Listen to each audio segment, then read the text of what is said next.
Du Père, du Fils et du Saint-Esprit, ainsi soit-il. Ma grâce te suffit. Chers étudiants, nous venons d'entendre l'épître de Saint Paul qui relate les nombreuses épreuves qu'il eut à subir pour la prédication de la parole de Dieu, qui relate également cet épisode mystérieux de cette vision qu'il eut au paradis. Saint Augustin et Saint Thomas à sa suite pensent que ce fut là le privilège inégalé d'une vision béatifique temporaire. Saint Paul aurait vu Dieu temporairement pour ainsi parfaitement remplir sa tâche de docteur des nations.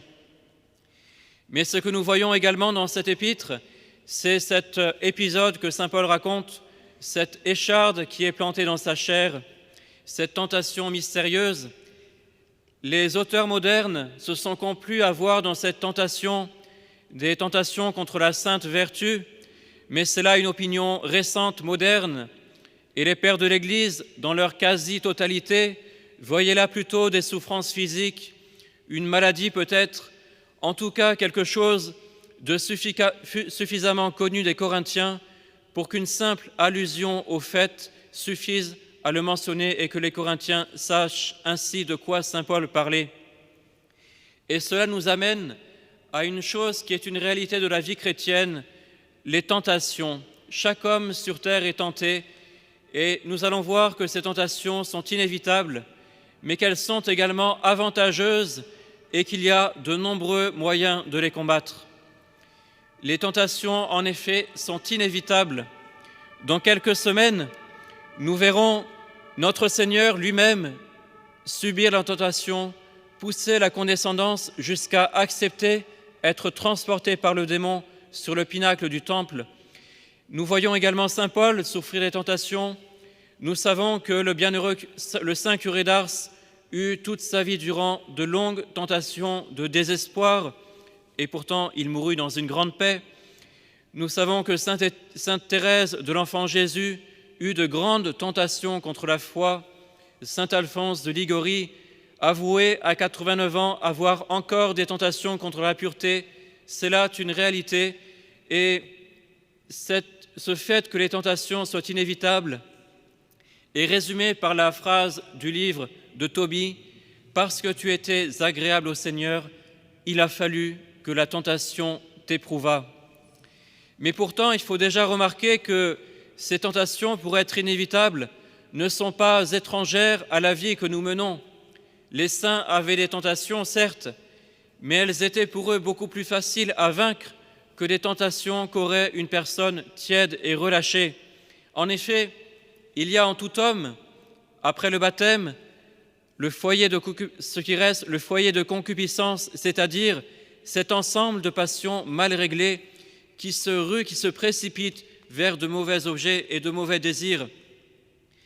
Et ce foyer de concupiscence, s'il n'est pas combattu, est le foyer privilégié pour les tentations. C'est pourquoi une personne qui est sainte sera davantage tentée par le démon, mais elle aura moins en elle ce combat intérieur. Les tentations viendront de l'extérieur et seront plus faciles à vaincre, alors qu'une vie relâchée occasionne des tentations qui viennent de soi-même, et c'est pourquoi elles sont beaucoup plus difficiles à vaincre. Ainsi, une personne qui est paresseuse au quotidien, pour tous ses devoirs du quotidien, sera également paresseuse face à la tentation. Une personne qui est curieuse, qui ne réfrène pas sa volonté par des sacrifices quotidiens, par des actes de tempérance, cette personne-là sera également curieuse face à la tentation et ne saura réfréner sa volonté. Une personne qui est bavarde au quotidien, qui prend plaisir à médire, à calomnier, cette personne également sera bavarde face à la tentation, et c'est ainsi que la première femme est tombée suite aux instigations du démon. Les tentations sont donc inévitables, mais elles ne sont pas insurmontables. Ce qui les rend insurmontables, c'est bien souvent notre tiédeur. Pour autant, ces tentations sont particulièrement avantageuses. Elles sont d'abord un coup de fouet dans la vie spirituelle. Si nous n'en avions pas, nous rentrerions de manière quasiment inévitable dans une sorte de torpeur spirituelle, croyant que tout est facile, que la vie finalement mène tout bonnement au ciel, sans effort, alors que ce n'est pas vrai. Notre Seigneur nous l'a bien enseigné, ce sont les violents qui conquièrent le royaume des cieux. Et donc il faut se faire violence. Et les tentations viennent nous rappeler que la voie du salut n'est pas acquise ici-bas, que jusqu'au dernier instant, il est possible de tomber, de chuter, et qu'il faut garder en toute chose une grande vigilance. Elles sont également une école d'humilité. Voilà une personne qui, il y a quelques instants, était en toute sécurité, qui se pensait à l'abri de tout danger. Voilà que les tentations arrivent et elle est prête à se ruer dans les pires des péchés. Il y a quelques instants, elle priait son chapelet et voilà que des pensées affreuses l'obsèdent. Eh bien, c'est là une grande leçon d'humilité. Le bon Dieu ne nous a pas mis sur terre pour acquérir des richesses, pour acquérir un renom, pour acquérir une situation confortable. Il veut avant tout que nous préparions notre vie éternelle, que nous acquérions des mérites, que nous croissions dans la vertu.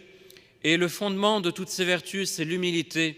La tentation nous rappelle que nous ne sommes rien et qu'à tout instant nous pouvons tomber, que nous avons besoin de l'aide de Dieu. Et c'est là une grande leçon d'humilité, c'est là une chose qui est très agréable au bon Dieu, de voir que nous pouvons ainsi nous humilier devant lui et lui dire en toute sincérité, « Mon Dieu, sans vous, je ne suis vraiment rien ». Et les tentations, enfin, sont également une école de sainteté. Face aux tentations, il n'est d'autre remède que de recourir à l'aide de Dieu, de lui demander son secours pour les surmonter. Et l'on voit bien qu'à cet instant, il n'est pas possible de les surmonter sans un secours spécial de Dieu. Et c'est là aussi une attitude qui est très agréable au bon Dieu. Le bon Dieu aime à nous voir comme de petits enfants qui sont là à implorer son aide avec une grande confiance. Et c'est là une source de grande grâce. Les tentations sont donc l'occasion de beaucoup de vertus. Et c'est là une chose importante puisque dans le plan divin, dans le plan de la divine providence, il n'est pas prévu que nous succombions aux tentations. Si nous tombons, c'est de notre faute. Dieu a tout prévu pour que nous y résistions. Et il y a en effet de très nombreux moyens de les combattre. Pour les combattre, en effet, il y a deux choses. Il faut prévenir et il faut résister. Il faut tout d'abord prévenir les tentations. Dans le livre de Job, il nous est dit « La vie de l'homme sur terre est un combat ». Et c'est un combat spirituel, c'est-à-dire que nous devons nous armer spirituellement. Nous sommes comme des soldats qui s'en vont au front et un soldat a besoin d'être armé.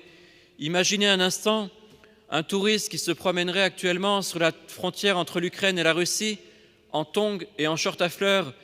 Cela serait très très imprudent. C'est la même chose dans la vie spirituelle. Ne pas se prémunir, c'est une chose extrêmement imprudente, c'est une défaite assurée. Et c'est pourquoi il y a différentes mesures à prendre. D'abord, éviter toute présomption. Ce n'est pas parce qu'il n'y a pas eu de chute depuis des jours, depuis des mois, depuis des années, qu'il ne peut plus y en avoir. Il faut se méfier de soi-même. C'est ce que saint Philippe Néri disait, « Méfiez-vous, mon Dieu, méfiez-vous de Philippe ». Il faut avoir cette sainte méfiance qui fait qu'on garde cette vigilance et que l'on n'en va pas de manière inconsidérée au-devant des dangers. Il faut également éviter les occasions de péché. Une occasion de péché, c'est une situation où il y a un fort risque de tomber dans un péché alors qu'il n'y a pas de nécessité de se mettre dans cette situation. Il y a évidemment des situations où il est nécessaire de prendre certains risques pour un bien qui est supérieur, mais s'il n'y a aucune raison, c'est là une occasion de péché et c'est là une chose qui n'attire pas les grâces du bon Dieu. Ainsi, aller sur Internet à des heures inconsidérées le soir, c'est une chose dangereuse et c'est là une chose qui n'attire pas les grâces du bon Dieu. Que deux fiancés se retrouvent seuls à seuls, c'est là aussi une chose dangereuse et ça n'attire pas les grâces du bon Dieu. Et dans ces cas-là, il n'y a pas la grâce pour résister à la tentation. Il faut donc bien fuir ces occasions de péché. Il faut également, à l'inverse, se méfier de toute vaine terreur. L'on peut être parfois dans la crainte de tomber et se dire « Oui, mais je tombe fréquemment, les chutes sont quasiment inévitables, elles arrivent si fréquemment. » et donc je vais retomber, c'est certain. C'est là une grande erreur, puisque c'est trop craindre la tentation, ne pas assez avoir confiance dans le secours de Dieu, et la crainte a pour effet de paralyser les forces. Le bon Dieu avait prévu de nous donner sa grâce, de faire en sorte que notre volonté, notre vertu triomphe, mais par cette crainte excessive, nous avons nous-mêmes paralysé notre volonté et nos facultés, et c'est là aussi ce qui augmente les tentations. Il faut donc tâcher d'avoir un grand secours, une grande confiance dans le secours de Dieu. Il faut aussi fuir l'oisiveté. On dit que l'oisiveté, c'est la mère de tous les vices. On pourrait dire de manière tout aussi juste que l'oisiveté est la mère de toutes les tentations. Combien de tentations ne disparaissent-elles pas par de simples occupations? Le simple fait d'être occupé à des choses qui sont bonnes ôte énormément d'occasions. Et puis, il faut aussi résister à la tentation lorsqu'elles apparaissent. Et il faut y résister promptement, énergiquement, avec humilité. C'est ce qui est dit dans le livre des Proverbes. « Fuis le péché comme un serpent, car si tu approches de lui, il te mordra. » Il ne faut jamais discuter avec les tentations. Il faut au contraire couper court à toute tentation et immédiatement passer à autre chose, faire une prière, passer à une autre occupation. Mais il est certain que si on commence à dialoguer, à regarder la tentation, c'est là que les chutes arrivent inévitablement. Alors, en résumé, ce que nous pouvons retenir, c'est que s'il y a des tentations qui sont permises par le bon Dieu, c'est pour notre bien, pour croître dans la vertu. Le bon Dieu a prévu de toute éternité des grâces pour que nous les surmontions. Et si nous prenons vraiment les moyens, que nous prenons les bonnes mesures, eh bien, elles seront uniquement une occasion d'acquérir des mérites pour le ciel. Alors demandons son secours à la bienheureuse Vierge Marie, qui a toujours correspondu à la grâce de Dieu. Demandons également son secours à Saint Paul, que nous invoquons aujourd'hui, qui nous garde de toute présomption. Et ainsi nous pourrons faire notre l'oraison de ce jour, où il est dit « Dieu qui voyait que nous nous confions en aucune de nos actions, c'est-à-dire que nous nous défions de nous-mêmes et que nous avons confiance uniquement en vous, accordez-nous l'intercession du Docteur des Nations, de Saint Paul, pour que nous triomphons de toute tentation et qu'ainsi nous fassions de toutes occasions des moyens de progresser dans la vertu, dans la sainteté et dans l'amour de Dieu. Au nom du Père, du Fils et du Saint-Esprit, ainsi soit-il.